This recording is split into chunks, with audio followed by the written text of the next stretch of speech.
बिस्मिल्लाहिर्रहमानिर्रहीम। अज़ीज़ तलबा अस्सलाम वालेकुम। आज सब्जेक्ट बायोलॉजी के हवाले से लेक्चर नंबर 7 जो लेक्चर नंबर 6 था उसमें हमने लाइफ की कुछ करैक्टरिस्टिक्स पढ़ी थी।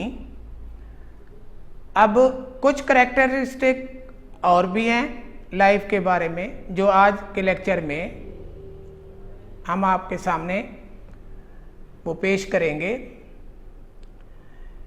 तो करैक्टरिस्टिक्स ऑफ लाइफ के बारे में 5 करैक्टरिस्टिक्स हो गई थी। आज करैक्टर जो है जिस करैक्टर का जिक्र कर रहे हैं वो करैक्टर नंबर 6 है अबाउट दी लाइफ। देखिए, जितने भी लिविंग ऑर्गेनिज्म हैं उनके यहाँ जेनेटिक प्रोग्राम पाए जाते हैं। जितने भी लिविंग ऑर्गेनिज्म हैं वो ये जेनेटिक प्रोग्राम विरासती तौर पर लेकर पैदा होते हैं। जेनेटिक प्रोग्राम से मुराद डीएनए, और आपने मैट्रिक में भी पढ़ा होगा DNA is the hereditary material that control the hereditary character, और यही हेरिडिटरी करैक्टर ट्रांसमिट होते हैं फ्रॉम पेरेंट्स टू ऑफस्प्रिंग। और यही डीएनए कंट्रोल करता है एक लिविंग ऑर्गेनिज्म की खुसूसियात को। तो पास जितने भी लिविंग ऑर्गेनिज्म हैं वो सब के सब डीएनए रखते हैं, या दूसरे लफ्जों में सब के सब लिविंग ऑर्गेनिज्म जेनेटिक प्रोग्राम रखते हैं। तो छठा करैक्टर, दे हैव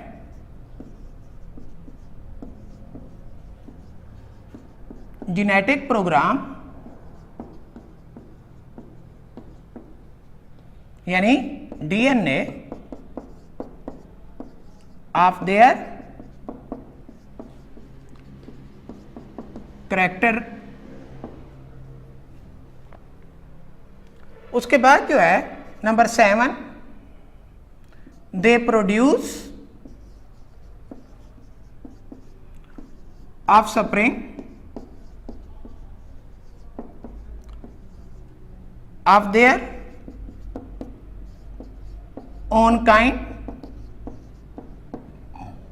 यानी जितने भी लिविंग ऑर्गेनिज्म हैं उनके अंदर रिप्रोडक्शन का अमल पाया जाता है।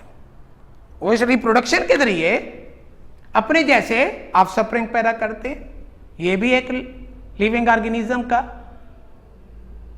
करैक्टर है। अगर किसी लिविंग ऑर्गेनिज्म के अंदर ये ऑफस्प्रिंग पैदा करने की सलाहियत जो है वो, या किसी भी स्पीशीज के लिए या किसी भी स्पीशीज के अंदर ऑफस्प्रिंग पैदा करने की सलाहियत अगर ना होती तो वो जमीन के ऊपर अपना वजूद बरकरार ना रख सकते। तो reproduction is necessary for the survival of species, यानी हर वो स्पीशीज उस सूरत में जमीन के ऊपर अपना वजूद कायम कर सकती है या रह सकती है अगर वो अपने यहां ऑफस्प्रिंग पैदा करने की सलाहियत रखती है। तो ये भी एक लाइफ का या लिविंग ऑर्गेनिज्म का करैक्टर है जिसकी बदौलत वो लिविंग ऑर्गेनिज्म जमीन के ऊपर सर्वाइव करते हैं। Number 8, they can maintain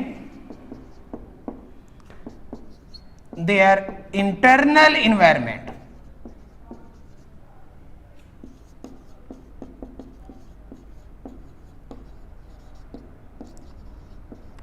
constant। ये भी एक लिविंग ऑर्गेनिज्म की खसूसियत है कि वो अपने अंदरूनी माहौल को मेंटेन रखता है, यानी दूसरे लफ्जों में होमियोस्टेसिस हालत में रखता है। बॉडी के अंदर मेटाबॉलिक प्रोसेस के नतीजे में जो वेस्ट बनते हैं उनको वो बॉडी से बाहर खारिज करता है। बॉडी के अंदर मेटाबॉलिक प्रोसेस के नतीजे में जो हीट पैदा होती है, इजाफी हीट बॉडी से बाहर खारिज होती है, जिसके नतीजे में बॉडी का जो इंटरनल इन्वायरमेंट है वो मेंटेन रहता है, जिसके नतीजे में वो ज़मीन के ऊपर सर्वाइव करने के काबिल रहता है। उसके बाद जो है number 9, they show response against the stimuli। Stimuli से मुराद मुहर्रिकात, वो फैक्टर जिनके अगेंस्ट बॉडी जो है वो रिस्पांस शो करती है। वो लाइट हो सकती है, वो टेम्परेचर हो सकता है, वो ह्यूमिडिटी हो सकती है, वो कोई और फैक्टर हो सकता है। तो कोई भी फैक्टर जिसके अगेंस्ट बॉडी जो है वो रिस्पांस शो करती है, उनको हम स्टिमुलाई का नाम देते हैं, मुहर्रिकात का नाम देते हैं।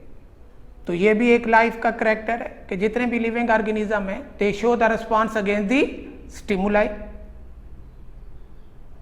सो these all are the characteristics of life, जो लेक्चर नंबर 6 में भी हमने कुछ डिस्कस किए करैक्टर, और लेक्चर नंबर 7 में भी कुछ करैक्टर को डिस्कस किया।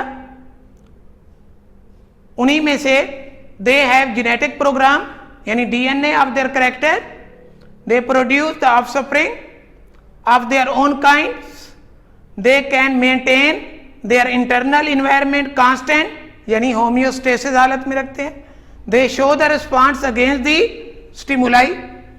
तो लिहाजा ये सब जो है वो करैक्टरिस्टिक्स हैं जो एक लिविंग ऑर्गेनिज्म के अंदर पाई जाती हैं। इन्हीं करैक्टर्स की बुनियाद पर बायोलॉजिस्ट जो है वो डिफ्रेंशिएट करता है between the living and non living. उसके बाद जो है उम्मीद है आप ने ये जो सवाल पढ़ा है इसको समझ भी लिया होगा, और इसको आप बआसानी याद भी कर सकते हैं, तैयार भी कर सकते हैं।